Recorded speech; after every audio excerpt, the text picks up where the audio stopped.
All right, so here's the Rampage again. I got it in the garage. That's an 84 GLHS, ground effects and stuff on it. It's pretty rough these days, as you can see. It's just been sitting since 17. Someone, not gonna throw any names out there, got on it pretty hard when it was cold and it broke a piston. That someone was me. So my dad got pretty pissed, and we're in New York, so it's kind of hard to find like 2.2, 2.5s, because all that stuff's rotted. So when I was down in Texas, I had my 2.5 in my Dakota. I got videos of that. Came out of a shadow, so I'm gonna swap it into this and hopefully get it running again. I mean, it runs right now. I can show you a little can of ether. Yeah, hold on a second. I'll show you it running. So the fuel pump died also, so that's also part of the problem. But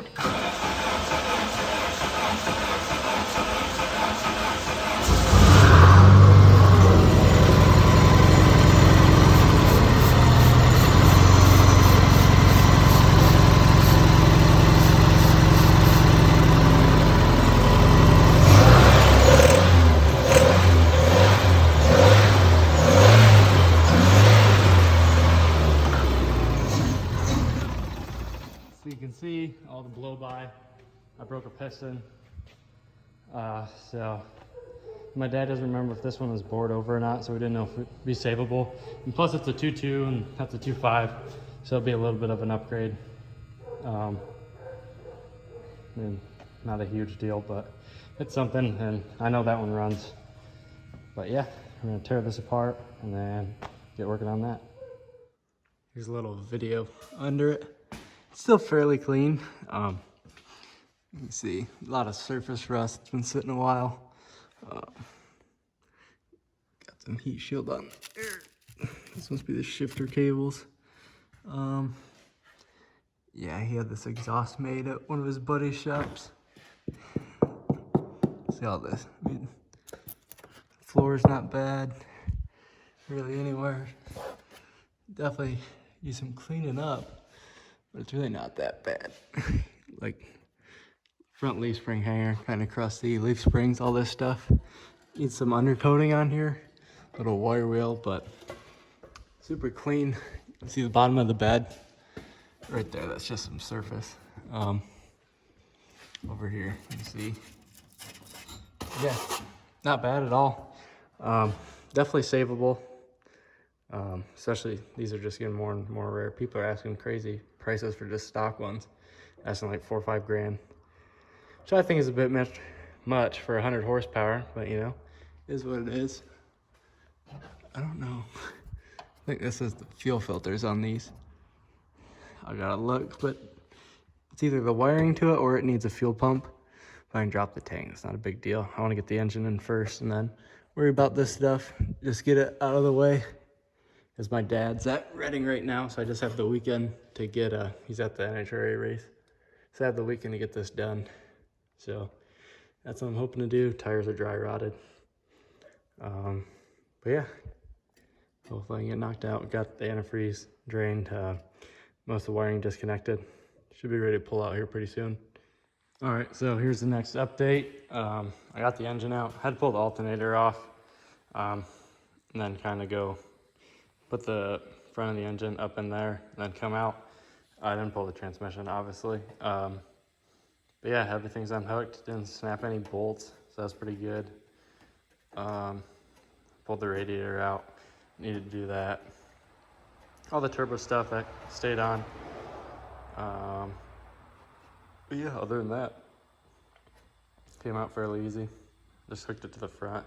Probably would have been better with one on the backside, and that'll help bring the bottom down, you know.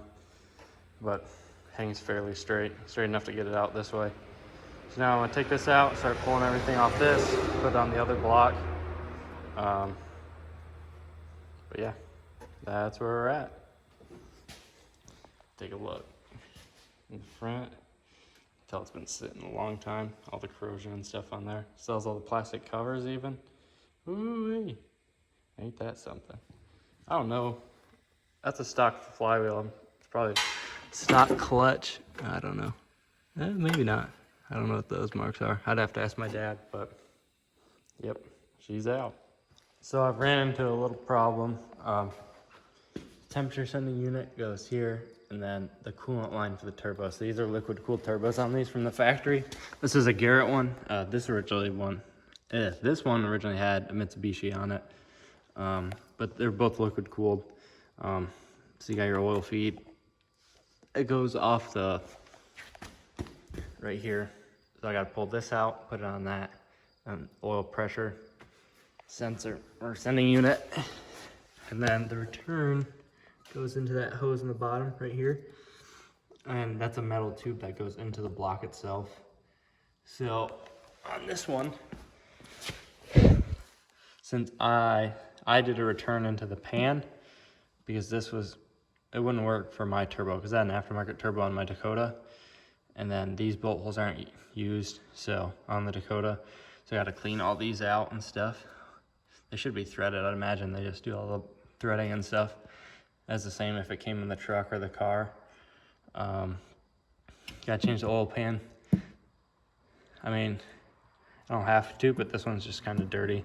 So when I pulled it out of the oil pan, so it's just there to cover the crank pretty much.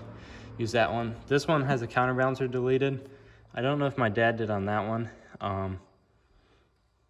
But yeah, I gotta pull this off because this one has 2 broken bolts in it. So I'm gonna pull this one off, put the other one off that one on there, and then retime it obviously.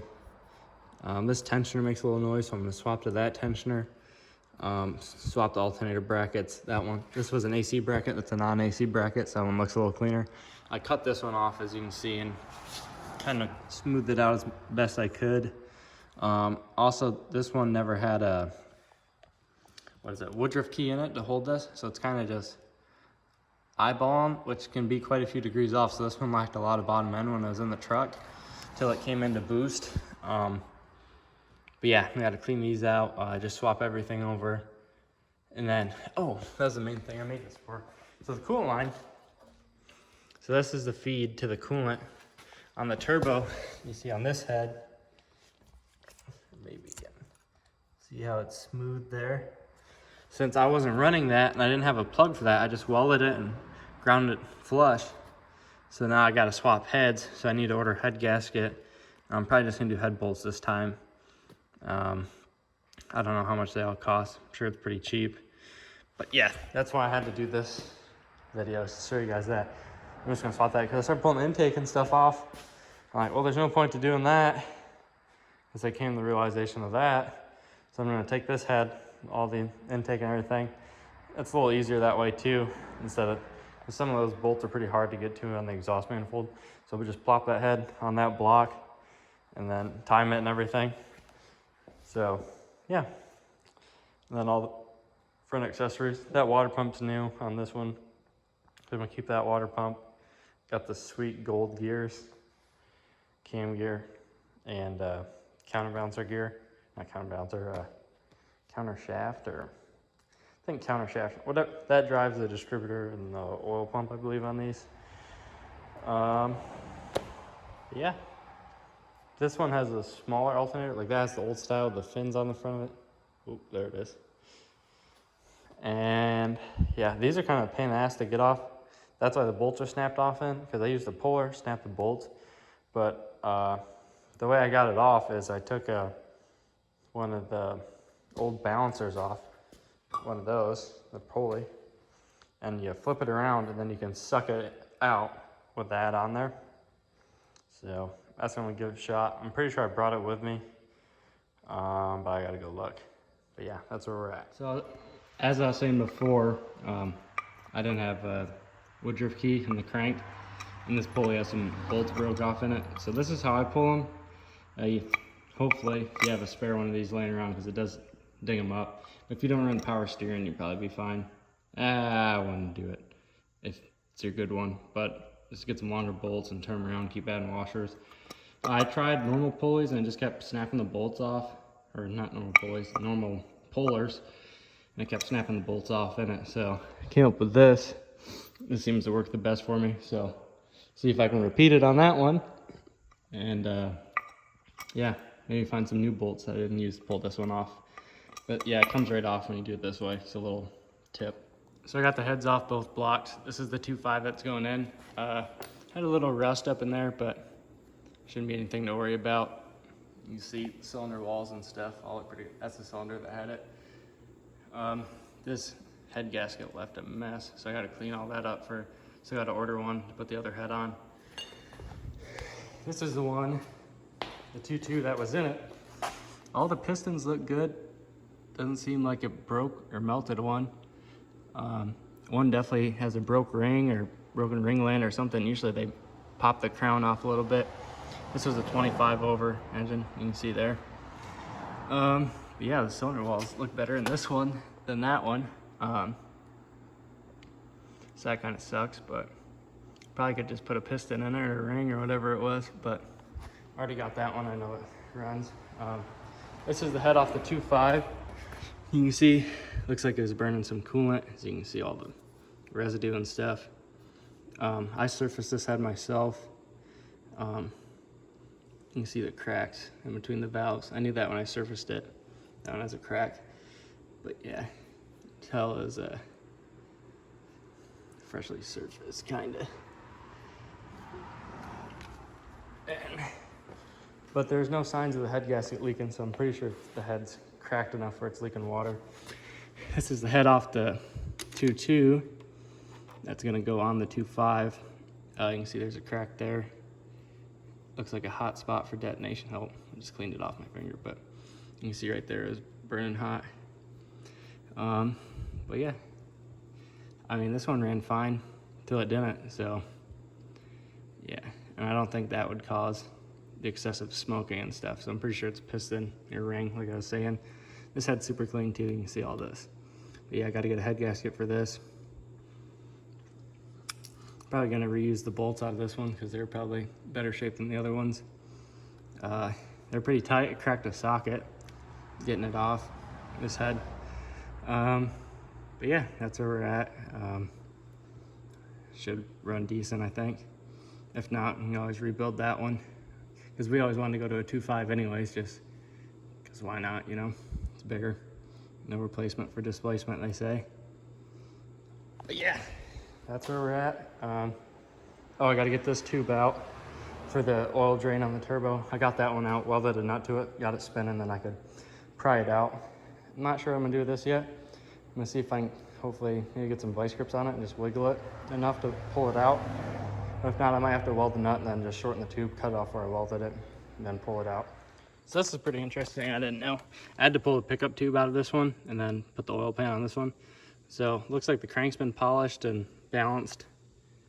See it there. I don't know where he got this crank. Got studs in it also.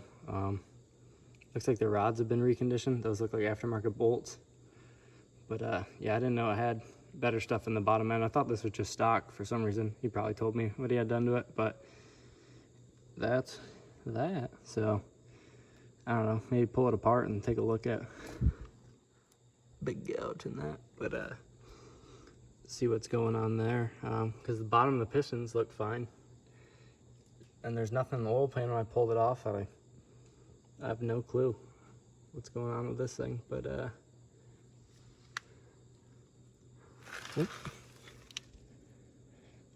so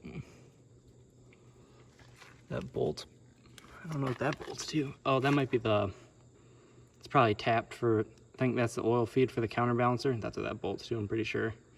So that's probably just threaded. Probably just threaded that and then put a bolt in there. I took a plate, a little gasket material, and I put the bolt in there and then sandwiched on it for that one out there. Yeah, let me show you that crank compared to a stock one.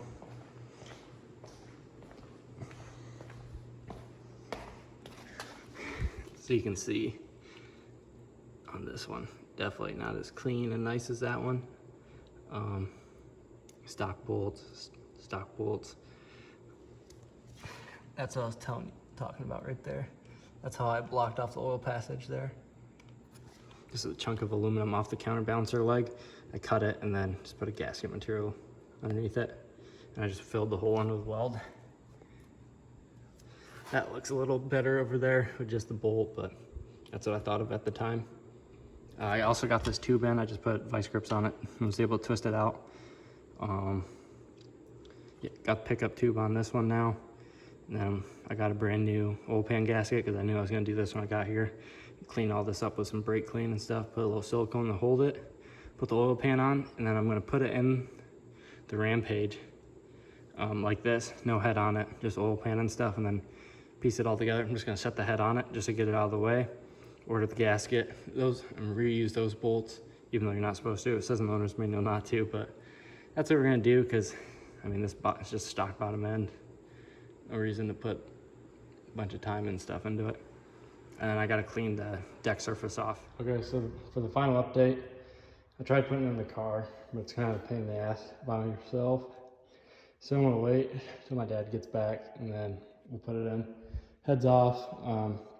Like I said, I need to order a head gasket. I'm gonna reuse the bolts out of the 2.2 and hopefully get it all in. I think our best bet will be is to pull the transmission and then put the engine in, then put the transmission on the engine.